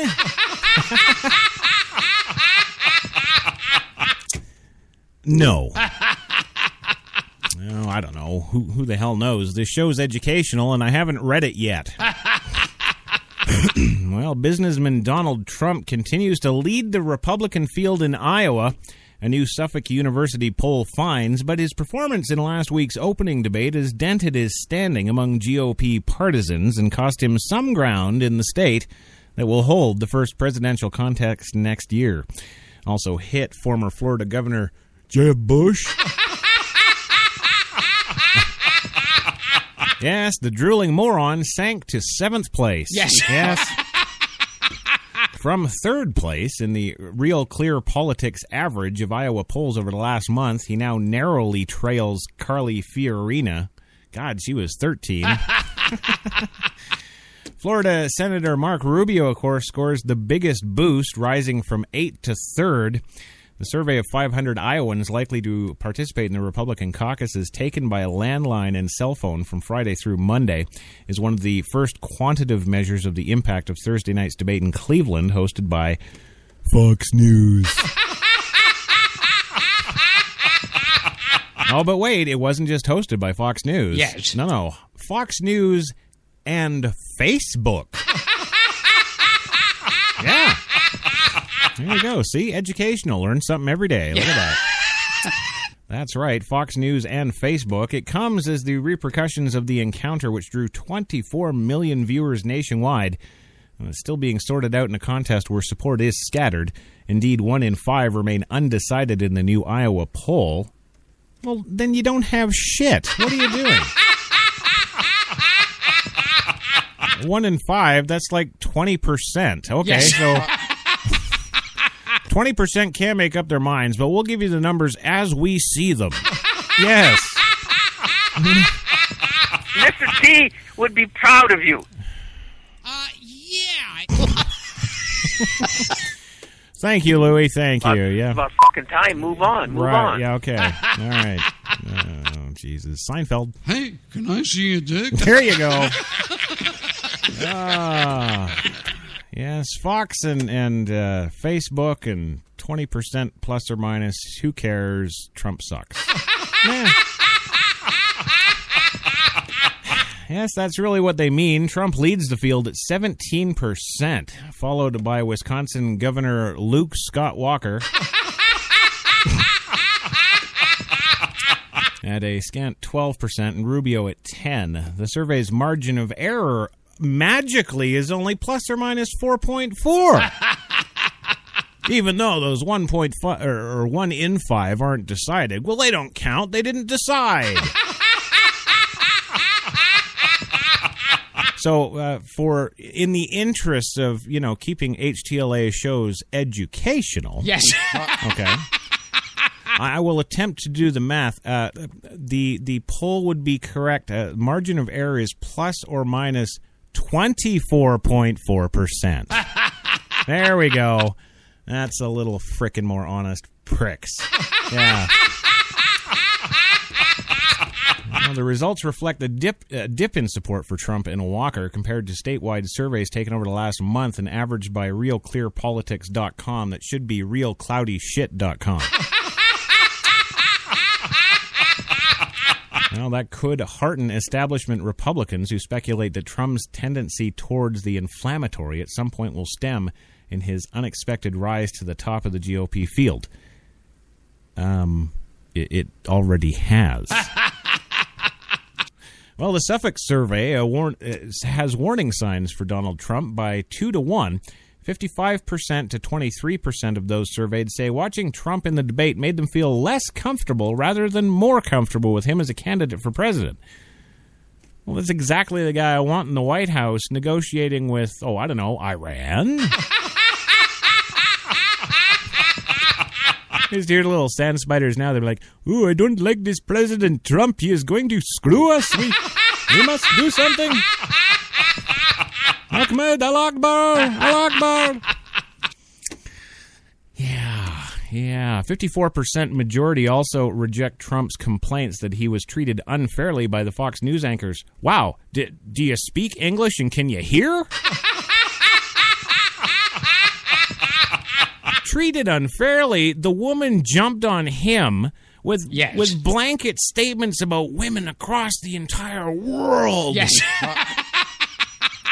and quoting him on shit that he said about Fat Rosie O'Donnell at a roast. Really? You were there, Gilbert. Yes. You know that what the frick kind of bullshit is that? Frickin'. Well, yes, they reject him because they don't believe he was treated unfairly by Fox News anchors. Christ, who the hell isn't treated unfairly by the Fox News anchors? Really? Oh, wait a minute. I think they're getting these percentages and stuff. Yes. I think they're getting them from Fox News. Okay, that makes sense now. Never mind. I'll shut up. Let's move on. Yeah. And the third of Iowa Republicans say Trump diminished in a post-debate. Well, contra-temps over his comments about Fox News anchor Megyn Kelly, of course, doesn't show appropriate respect for women. That bitch come attacking me, I'm going to be a whole lot harder on her than he was. Well, a larger number, 46%, side with the real estate mogul and reality TV star, saying criticism of his comments about women are just examples of political correctness. And who the hell wants that? Yeah. Well, then there's this. Trump scores a big lead among those who didn't watch the debate, and 21%, double the standing of retired neurosurgeon Ben motherfucking Cousin. Yes, who finishes second in 10%. But among those who watched the debate, Trump does less well, tied with Walker at 14%. In Iowa, nearly two-thirds of those surveyed say they watched the evening debate of the top 10 contenders for more than an hour, and more than 4 in 10 watched the afternoon debate of 7 candidates, including, well, no-name Fiorina. Yeah. The former chief executive of Hewlett-Packard, he fared well, or she, I should say, fared well despite her failure to make the cut for the evening debate. More than 9 of the 10 say she should be invited to future televised debates of the top-tier contenders because she has a nice rack.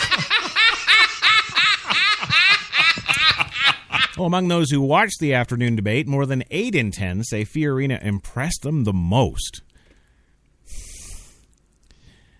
I'm not going to say anything about Sarah Palin. I'm not going to do it. Among those who watched the evening debate, of course, from it, nearly 1 in 4 said Rubio impressed them the most. Well, clearly no-minded. Almost as many identify Carson as the most impressive. Those were also the ones who voted in Obama. What? Oh, yeah, Phil actually in the chat room, he's talking about Palin's tits. Yes. And she had a rack. Yeah, she great tits. Great. Absolutely. I would dare say, actually, Yes. I would almost go out on a limb and say that Sarah Palin's boobs probably the best thing to come out of Alaska. Yeah. Well, hey, what's the moment they remember the most? Well, in response to an open-ended question, Carson was the most often mentioned, both for his closing remarks and his joking comments about brain surgery, and he's black. Well, Trump's refusal to promise to support the eventual Republican nominee and his interactions with other candidates also were among the most memorable moments.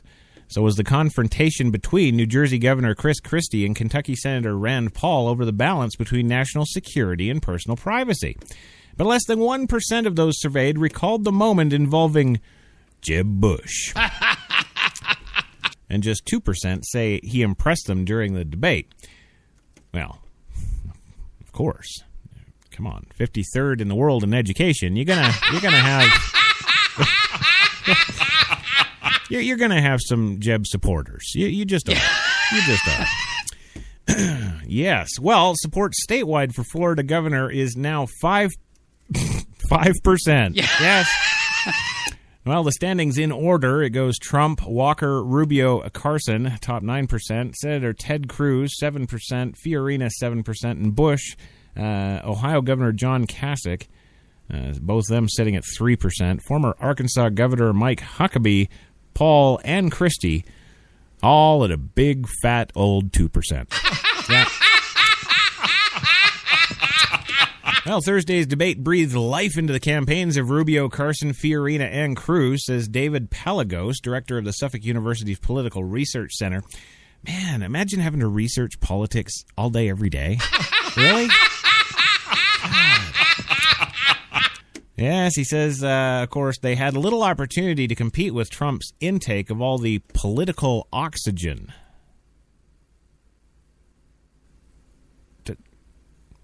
Does anybody know what that means? Does anybody? Louis, you got any idea, Louis? Oh, can we cuss? Can I cuss as I always do on the show? Yeah, you fucking go ahead. I don't care. Well, the contenders who carried the past two presidential caucuses in Iowa had little support to show for it. Former Pennsylvania Senator Rick Santorum, who won the 2012 caucuses, was backed by less than 1%. He was named by just 3 of those surveyed, and Huckabee, who won in 2008, was at 2%.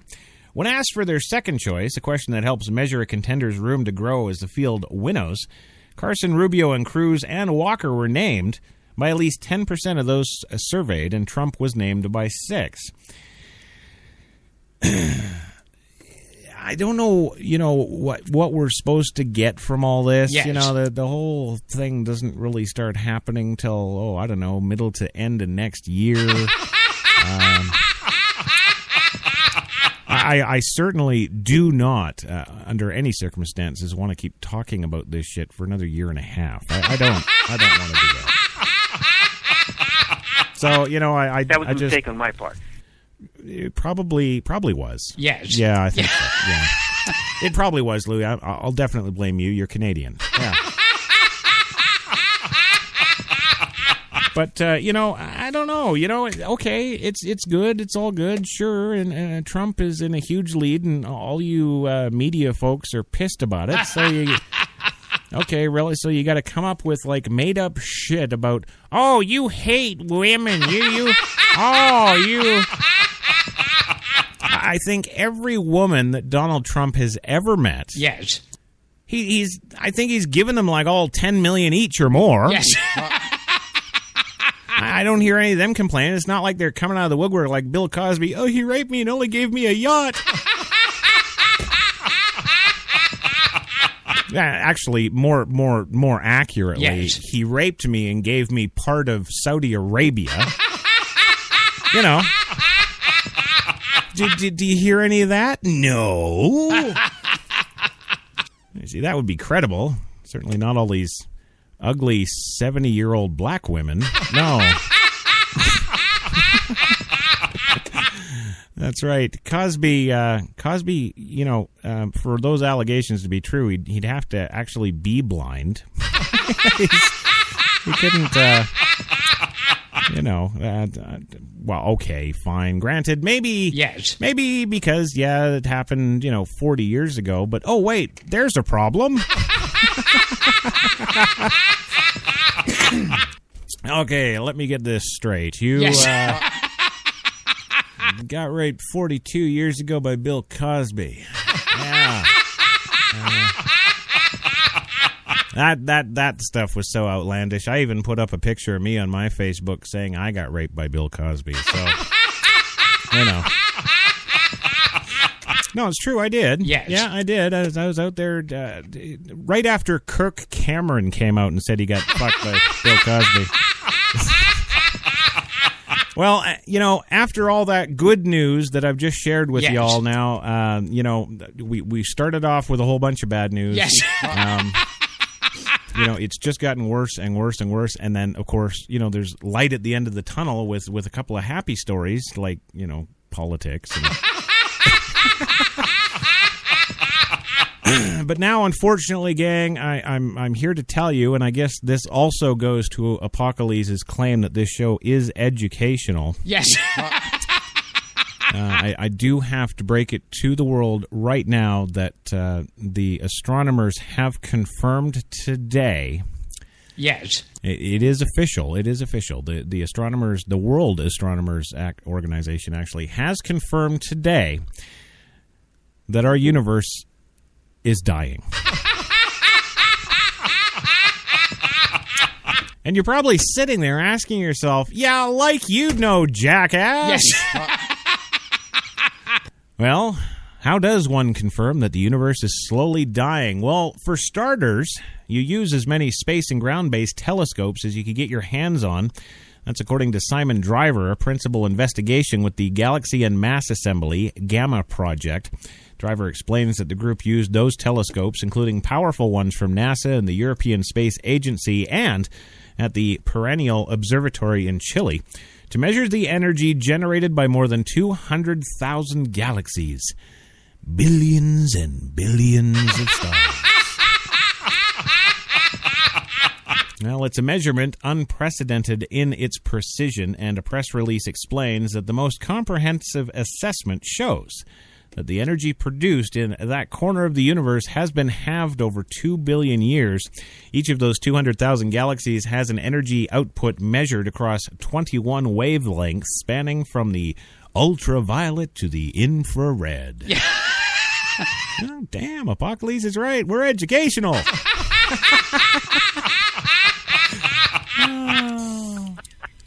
You know why, Chris? Because you're such a control freak, you don't want anyone to tell you what to do. I don't think that has anything to do with my teaching all of you all about the planets.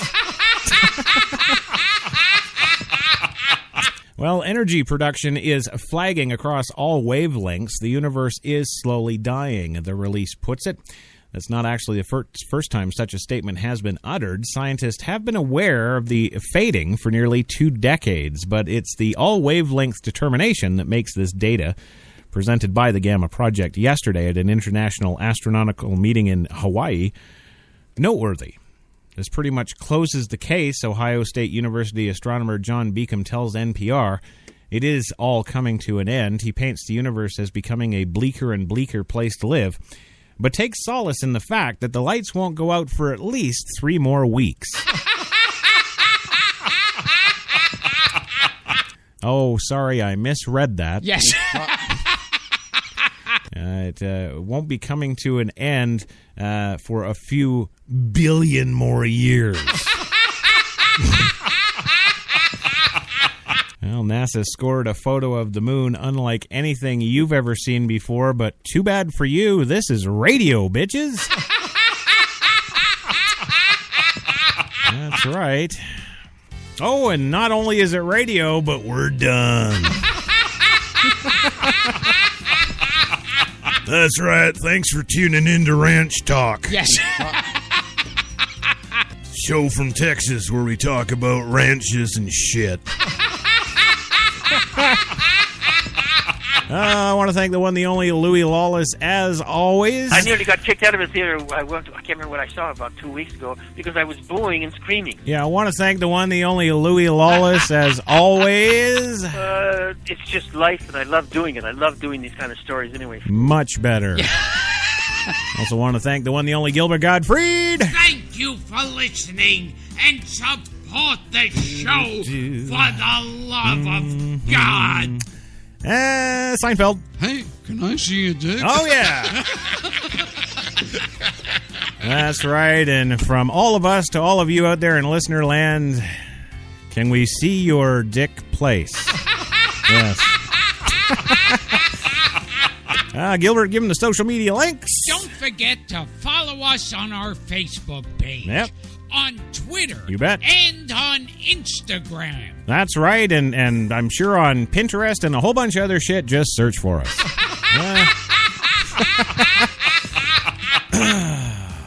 All right. Well, yeah, that's about it. You know what? Have yourselves a great rest of your Tuesday. We will see you here tomorrow, 3 p.m. Ooh, shit. 5 p.m. Eastern. God, you'd think I'd know. Yes, it's the new millennium. Yes. Yes, 5 p.m. Eastern tomorrow for your coffee and cigarettes. Wednesday Grinder. It's coming at you live then. Hey, don't forget, check out NewYorksBestTalk.com. Show page is sexy. Yes. That's right. If you ever in a million years want to know where HTLA Radio 1's dinky place is, that's right. You go to the HTLA Radio 1 website there, NewYorksBestTalk.com, press show page. That's where we keep all our dirty bits. Yeah. All right, well, hey, gang, have yourselves a great night. Phil DeYoung, thanks for listening. Sharon Chesley, Devlon Crawford, a listener. Stacy Watts, where are you, boobies? I mean, I want to get your weather hole filled. Yes. Yeah. Or no, I want you to fill my weather hole. No. Yeah. Have yourselves a great day.